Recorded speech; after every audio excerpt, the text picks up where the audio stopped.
इन्होंने मुझे बताया कि ये बचपन से दुखी थे, अस्थमा से, लंग्स की प्रॉब्लम से, कभी इनहेलर लेते थे, कभी इनको रोटोकैप लेना पड़ता था। कैसे जुड़ी आप आचार्य मनीष जी के साथ? हम नॉर्मल रील्स देखते हैं फेसबुक पे, तो मैं वही देखती थी। तो मैंने अपनी लाइफ स्टाइल चेंज करी। जैसे मॉर्निंग में 20 मिनट निकाले, 10 मिनट घास के लिए, 10 मिनट मुझे धूप में बैठना है, ये करा मैंने।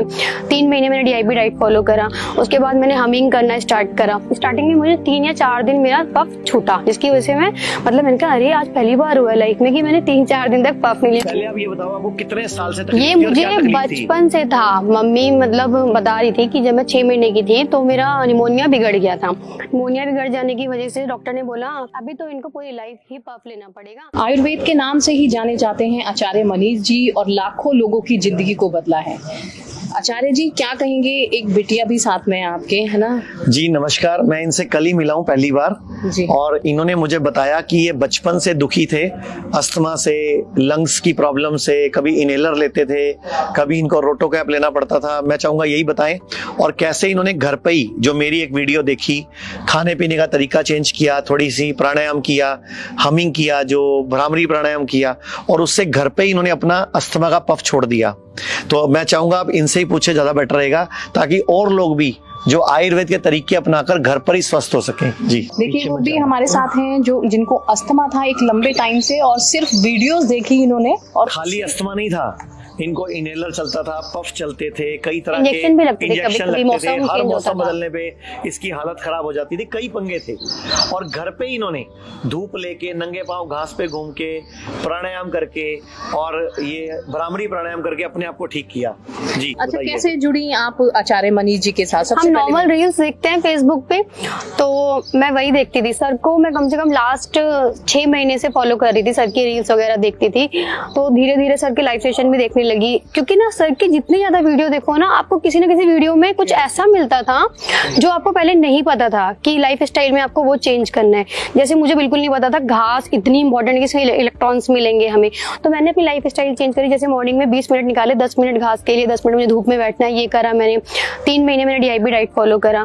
उसके बाद मैंने हमिंग करना स्टार्ट करा। स्टार्टिंग में मुझे 3 या 4 दिन मेरा पफ छूटा, जिसकी वजह से मैं मैंने कहा अरे आज पहली बार हुआ लाइफ में कि मैंने 3-4 दिन तक पफ नहीं लिया। मेरे घर में ये बहुत बड़ी बात है, मेरे लिए सबसे बड़ी बहुत बात है।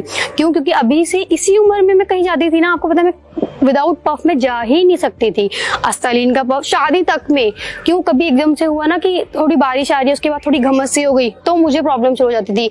मुझे होता था ब्रीथ प्रॉब्लम हो रही है, या तो गर्म पानी दे दो या अस्थालीन वाला इमरजेंसी वाला पफ दे दो। लेकिन अभी क्या होता है, अगर हल्की सी भी प्रॉब्लम हुई तो मैं बोलती हूँ 1 मिनट है ना, मुझे 5 मिनट दे दो, मैं हमिंग कर लूँ। और वो जो कफ ना मेरा पफ लेने के बाद छटता था ना, गले में कुछ आता था कि हाँ मैं ब्रीथ प्रॉब्लम ठीक, अभी मुझे वो ठीक होता है। प्रोन पोजीशन में लेट जाती हूँ तो मुझे ठीक होता है। मतलब उल्टा लेट जाते हैं, आगे झुक के बैठ जाते हैं, ताकि लंग्स की कैपेसिटी बढ़ जाती है। तो मुझे इन सब से सच में ये तो एक जादूगर की तरह है सच। पहले आप ये बताओ, आपको कितने साल से ये मुझे बचपन से था। मम्मी बता रही थी कि जब मैं 6 महीने की थी तो मेरा निमोनिया बिगड़ गया था। निमोनिया बिगड़ जाने की वजह से डॉक्टर ने बोला, पटेलिस्ट के डॉक्टर ने, कि अभी तो इनको पूरी लाइफ ही पफ लेना पड़ेगा।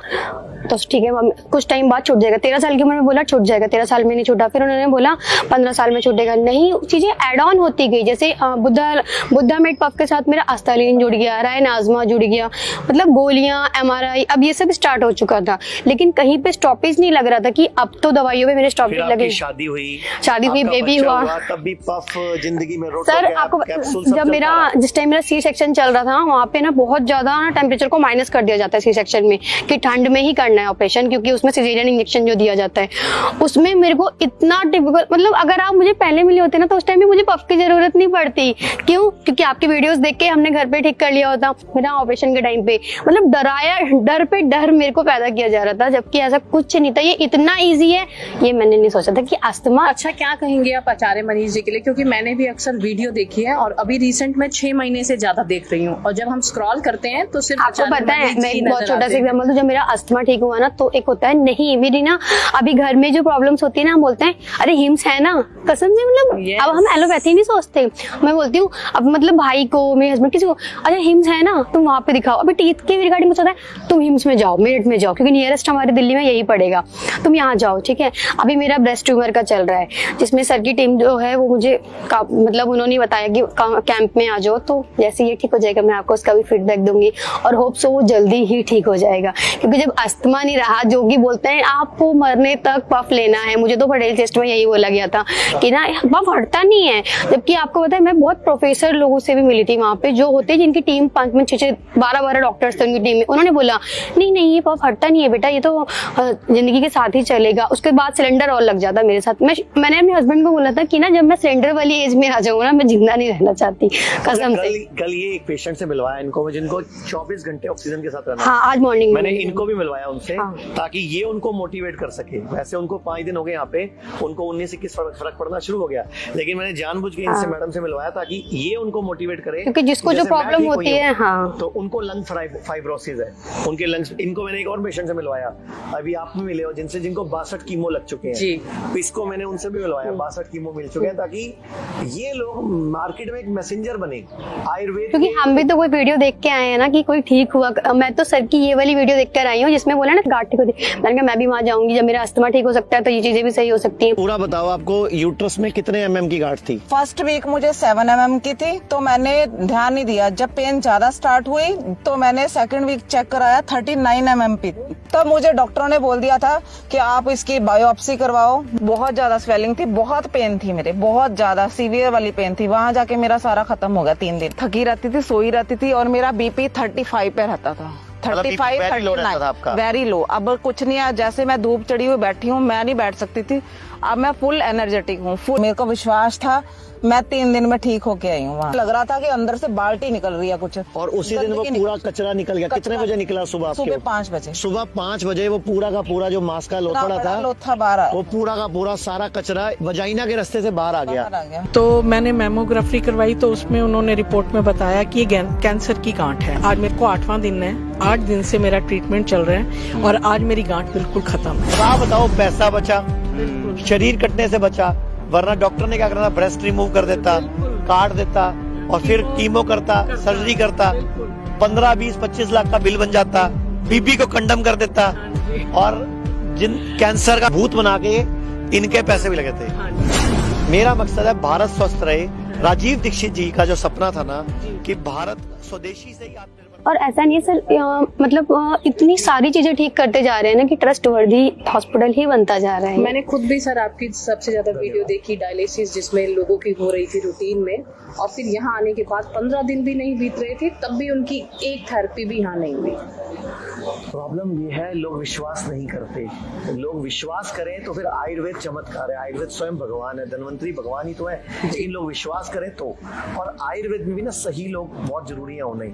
हमारे कॉलेजेस में, स्कूलों में अच्छी पढ़ाई हो, आयुर्वेद की अच्छी शिक्षा मिले, बच्चों को कॉन्फिडेंस मिले, तो आयुर्वेद के अच्छे डॉक्टर निकलेंगे। अभी हमारे कॉलेजेस इतने अच्छे नहीं है, तो हम भी लगे हुए हैं कॉलेजेस को और अच्छा करने में, उनके प्रैक्टिस कराने में, तो हम भी पूरे लगे हुए हैं। और मैं एक सबसे रिक्वेस्ट भी करूंगा, हेल्थ इंश्योरेंस जरूर करवाएं, क्योंकि आयुर्वेद में अगर आपके पास हेल्थ इंश्योरेंस है तो आपका इलाज निःशुल्क हो सकता है, या कैशलेस हो सकता है, या रिमबर्समेंट हो सकती है, लेकिन उसके लिए आपके पास हेल्थ इंश्योरेंस होना चाहिए। और इनको भी मैंने विश्वास दिलाया कि इनकी और भी जो प्रॉब्लम है वो भी बहुत जल्दी सॉल्व हो जाएगी, क्योंकि इनको भरोसा है। जिसको भरोसा है ना, उसको समझाना आसान है कि भैया ये 54 रुपए में काम करेगी, ये रुपया 10 रुपए में काम बिल्कुल सर। वो युवाओं में बढ़ भी रहा है। अगर आपने देखा होगा तो आयुर्वेद के प्रति जो है बहुत ज्यादा फोकस लोग कर रहे हैं, है ना। फिर भी एक मैसेज देखो, वो बेटी भी है, जहाँ देखिए बेटी थी छोटी छोटी, धीरे बड़ी हुई, जो हस्बैंड को कह रही है सिलेंडर लेकर मैं साथ चलूंगी, एक सोच थी, सब कुछ उसका बदल गया।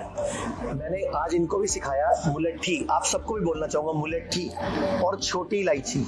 जिसको भी लंग्स की प्रॉब्लम है, अस्थमा की प्रॉब्लम है, खांसी की प्रॉब्लम है, गला खराब की प्रॉब्लम है, या लंग्स फाइब्रोसिस है, लंग में सिरोसिस है, या लंग्स में कैंसर है, या मुंह में भी कोई रोग है, दांतों में कीड़ा लगा हुआ है, दांतों में दर्द है, छोटा सा टुकड़ा मुलेठी का और इलायची हफ्ते में 4-5 दिन सुबह शाम चबाया करो। उसको चूसा करो, जैसे लोग पान मसाला खाते हैं ना जी, जर्दा खाते हैं, वो नहीं खाना, मुलेठी और छोटी इलायची खानी है। मैंने इनको भी बताया जी सर। और इनके सामने आज उस मैडम को भी दिया जो जिनको 24 घंटे सिलेंडर लगा हुआ है कि आप 3-4 दिन में रिजल्ट देखना, और साथ में मैंने सिखाया भी हमिंग क्या होती है, मैं बता भी देता हूँ आपके चैनल पे कि आप अपनी लंबी सांस भरिए, ऐसे 3 उंगलियां रखिए और ये अंगूठा कान के अंदर लगा दीजिए,